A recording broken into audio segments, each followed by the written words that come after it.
안녕하세요. 김성길 목사와 함께하는 GTS 말씀 묵상 시간입니다. 한 주간도 묵상과 함께 하신 모든 분들에게 진심으로 감사드립니다. 오늘은 두 번째 주간의 마지막 날인 7번째 날 묵상입니다. 7번째 날 묵상은 함께 나누기가 되겠습니다. 오늘도 먼저 그림 정리를 하도록 하죠. 자, 오늘의 그림은 많은 사람들이 모여있는 그림입니다. 자, 저는 제목을 그리스도 안에서 연합하기 이렇게 적어봤고요. 의미는 연합이 세상을 이기는 힘이다 이렇게 적어봤어요.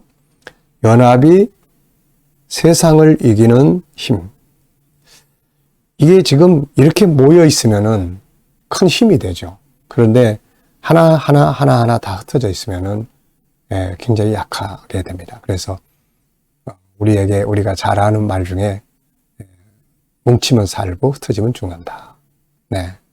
사실 십자가는 연합을 위해서 만들어진 거죠. 하나님과 연합, 사람과 사람의 연합. 그래서 그리스도 예수 안에 있는 사람들은 항상 연합을 잘 이루어갈 수 있어야 합니다. 가정에서, 또 직장에서, 교회 안에서.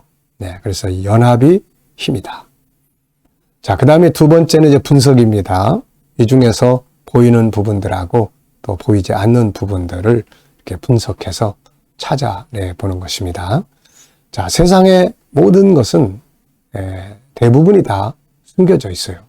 그래서 이 숨겨진 것을 잘 찾아내는 사람이 창의적인 사람이고, 이런 사람들이 결국 새로운 시대를 열어가는 사람들이에요. 그래서 이 훈련을 하는 겁니다. 자, 여기서 일단 눈에 보이는 부분들은 우선 다양한 민족의 사람들이 이렇게 함께 모여 있다는 것, 그리고 여기에 보면은 컴퓨터 책상 앞에 앉은 사람도 있고, 또 휠체어에 앉아 있는 사람도 있고, 또 서로 대화를 나누는 사람들도 있고, 가방을 들고 서 있는 사람도 있고, 다양하게 이렇게 있는 것 같습니다. 자, 보이지 않는 부분에는 우선 뭐가 있을까요? 우선은 이들이 여기에 왜 모여 있을까? 이 모임에 어떤 이유가 있겠죠.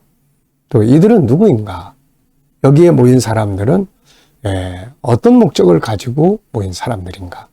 그리고 이들은 여기서 이제 무엇을 하려고 하는 것인가? 그리고 그 결과는 무엇인가? 만약에 이들이 정치적인 모임이라면 어떤 정치적인 일을 할 거고, 사무적인 모임이라면 어떤 사무적인 일들을 할 거고, 신앙인들 같으면은 기도하고 집회하고 또 선교하고 이런 일들을 위해서 모이지 않았을까. 사람에 따라서 모임의 특징이 다 달라지게 되겠죠. 세 번째입니다. 그림에서 가장 중요한 것은 무엇인가요? 바로 연합입니다. 연합. 자, 연상법 훈련하기입니다. 두 가지로 하시면 되죠. 먼저 눈을 감으시고 오늘 이 그림의 상황을 한번 쭉 이렇게 생각해 보시기 바랍니다. 자, 우선 저는 이렇게 많은 사람들이 모였는데 맨 앞에 그 컴퓨터 책상 앞에 앉아 있는 사람, 왼쪽에 휠체어에 앉아 있는 사람, 또 오른쪽 쪽으로는 가방을 들고 있는 사람. 네, 뭐 이런 정도로 기억을 해보게 됩니다. 그러니까 더 자세하게 들여다보면은 더 구체적으로 기억을 할 수가 있어요. 그래서 기억력을 키우는 훈련이에요. 또 이 그림을 보면서 이제 이 그림과 상관없이 내가 경험했던 어떤 장소, 사람, 또 그리고 성경 구절들. 저는 항상 이제 이 내용을 볼 때는 이제 먼저 성경을 생각을 해봅니다. 창세기부터 요한계시록까지 이 성경. 그래서 이 그림과 관계된 내용들을 생각하다 보면 그 이제 은혜가 다시 살아나는 거예요. 그리고 또 하나는 이제 내 인생 속에서 이 그림과 관계된 모습들을 생각을 해보게 돼요. 우선 성경은 연합을 이야기할 때는 항상 전도서 4장 마지막 부분에 있는 말씀들이 둘이 하나보다 낫고 삼겹줄은 끊어지지 않는다. 그리고 시편 133편 형제의 연합이 얼마나 좋은가. 마태복음 18장 두세 사람이 모인 곳에 나도 함께 있을 거다. 계시록 7장 9절 연합의 완성이죠. 각 나라와 족속과 백성과 방언에서 수를 헤아릴 수 없는 많은 무리가 그 앞에 이렇게 모여있는 장면이에요. 자, 우리들의 가정도 신앙 안에서 이렇게 잘 연합이 될 때 힘이 있는 거죠. 교회도 마찬가지고요. 자, 그리고 이제 연합의 중요성 중에 연합을 하긴 하는데 같은 믿음, 같은 사상을 가진 사람들의 연합이 중요하다. 이게 서로 다르면 나중에는 막 갈등이 일어나고 싸우고 그렇게 되죠. 자, 상상력 휴기입니다. 이 그림을 가운데 두시고 앞에는 어떤 그림을 그리면 좋을까요? 저는 앞에는 이제 소수의 사람들이 이렇게 모여 있어. 처음에는 2사람, 그 다음에 5사람, 10명 막 이렇게. 그 다음에 현재처럼 이렇게 많이 모여 있고, 그 다음 그림은 계시록 7장 9절, 완성된, 그리스도 안에서 완성된 모임. 자, 미래를 어떻게 살고 싶은가요? 그렇다면 지금 무엇을 해야 할까요? 자, 미래를 살고 싶은 내용을 여러분들이 기억하시고 또 한번 이렇게 구상해 보시면서 미래, 나의 미래. 옛날에 어렸을 때는 미래라는 것을 별로 생각하지 못하고 막 살았던 것 같아요. 그러다가 이제 사명받고 젊은 시절에 오로지 사명을 위해서 모든 걸 쏟아붓고 이제는 이제 사명의 덩어리로 말한다면 앞부분, 가운데 덩어리, 이제 끝부분. 이제 사명의 끝부분의 길에서 이제 이렇게 가다 보니까 미래가 굉장히 소중해요, 이게. 하나님이 이 땅에 머물게 하시는 시간이 굉장히 소중하다 하는 것을 많이 느낍니다. 그래서 이왕이면은 아무런 가치 없이 막 사는 것은 아닌 것 같고, 이제 뭔가 계획을 짜서, 그리고 그것이 하나님 보시기에는 어떤지, 이게 내 인생을 의미 있게 만들고 있는, 요즘 버킷리스트라는 말 많이 쓰잖아요. 죽기 전에 해보고 싶은 거. 근데 이게 과연 의미가 있는 일인지, 보람이 있는 일인지, 하나님 앞에 어떤 가치가 있는 일인지도 한 번쯤 이렇게 정리할 때 생각해 보시는 것이 도움이 될 수 있습니다. 저도 또 적었어요. 그리고 기도합니다. 하나님, 이렇게 살고 싶은데 하나님의 보시기엔 어떻습니까? 역사는 내 생각대로 움직이는 건 아니고 하나님의 계획에 의해서 움직이니까요. 자, 본문 또 읽어보겠습니다. 사랑하는 자들아, 우리가 서로 사랑하자. 사랑은 하나님께 속한 것이니 사랑하는 자마다 하나님께로부터 나서 하나님을 알고 사랑하지 아니하는 자는 하나님을 알지 못하나니 이는 하나님은 사랑이심이라. 하나님의 사랑이 우리에게 이렇게 나타난 바 되었으니 하나님이 자기의 독생자를 세상에 보내심은 그로 말미암아 우리를 살리려 하심이라. 사랑은 여기 있으니 우리가 하나님을 사랑하는 것이 아니요 하나님이 우리를 사랑하사 우리 죄를 속하기 위하여 화목 제물로 그 아들을 보내셨습니다. 사랑하는 자들아, 하나님이 같이 우리를 사랑하셨은즉 우리도 서로 사랑하는 것이 마땅하도다. 어느 때나 하나님을 본 사람이 없으되 만일 우리가 서로 사랑하면 하나님이 우리 안에 거하시고 그의 사랑이 우리 안에 온전히 이루어지느니라. 아멘. 자, 먼저 감사한 일 적어 보시기 바랍니다.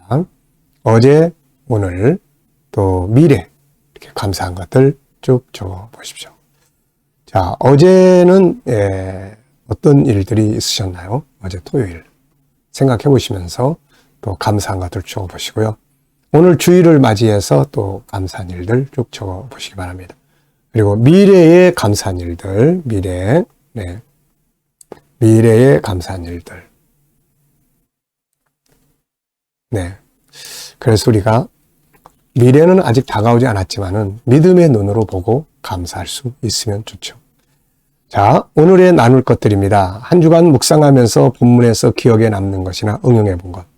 저는 4가지를 적어봤어요. 첫째는 하나님은 사랑이시다. 두 번째, 나타난 하나님의 사랑. 세 번째, 성도의 사명. 네 번째, 사랑의 능력. 우리가 서로 사랑하면 그곳에 하나님이 거하시고 하나님의 사랑의 흔적이 우리에게 나타나게 됩니다. 자, 암송해 보겠습니다. 사랑하는 자들아, 우리가 서로 사랑하자. 사랑은 하나님께 속한 것이니 우리가 서로 사랑하면 하나님께로부터 나서 하나님을 알고 사랑하지 아니하는 자는 하나님을 알지 못하느니라. 하나님의 사랑이 우리에게 이렇게 나타난 바 되었으니 하나님이 그 독생자를 세상에 보내시면 그를 말미암아 우리를 살리려 하심이라. 우리가 하나님을 사랑하는 것이 아니요 하나님이 우리를 사랑하사 우리 죄를 속하려 화목제물로 그 아들을 보내셨습니다. 사랑하는 자들아, 하나님이 우리를 이렇게 사랑하셨으니 우리가 서로 사랑하는 것이 마땅하다. 본래 하나님을 본, 어느 때나 하나님을 본 사람이 없을 때, 우리가 서로 사랑하면 하나님이 우리 안에 거하시고, 그의 사랑이 우리 안에서 온전히 이루어지느니라. 아멘. 네. 자, 본문이 좀 짧아져서 암송하기가 좀 더 쉬워졌죠. 이렇게 암송을 많이 하면은 좋습니다. 지난 주간에 우리가 암송했던 말씀, 이사야 53장 4절로 7절의 말씀. 우리는 다 질고를 지고 그는 우리의 질고를 지고 우리의 슬픔을 당하였거늘 사람들은 말하기를 그가 하나님께 징벌을 받아서 매를 맞고 고난을 당한다 하였노라. 그가 찔림은 우리의 허물을 인하며 그가 상함은 우리의 죄악을 인함이라. 그가 징계를 받음으로 우리 평화를 누리고 그가 채찍에 맞음으로 우리는 나음을 입었다. 우리는 다 양 같아서 그릇 행하여 곁길로 갔거늘 여호와께서는 우리 무리의 죄악을 그에게 담당시키셨다. 그가 곤욕을 당하여 괴로울 때에도 그 입을 열지 아니하였으니 이는 그가 도살장으로 끌려가는 양과 또 털 깎는 자 앞에 있는 어린 양과 같이 잠잠하여 그 입을 열지 아니하였다. 네. 그 앞에 전주간의 내용은 에스더의 정체성이죠. 정체성. 하닥이 모르드게에게 왔을 때 모르드게가 그에게. 그러니까 이게 참 하나님의 말씀을 이렇게 마음속에 새길 수 있다는 것은 진짜 큰 은혜고 축복입니다. 그래서 여러분들이 이 훈련을 통해서 말씀을 마음에 많이 새겨 보시기 바랍니다. 자, 7가지 주제 사용하기예요. 7가지 주제. 7가지 주제를 이제 사용을 하시면 됩니다. 그래서 그 중에 사용한 것도 어떻게 활용했는지 사용한 것들 있으면 적어보시고 또 아이들도 이 부분을 가지고 여러 가지 행사를 하고 그러면 많은 도움이 됩니다. 이번 달에는 우리 아이들하고 이제 독서 나눔을 갖게 됩니다. 7가지 주제로 독서 나눔. 자, 옆에 내용은 이제 특별히 설명할 거 없습니다.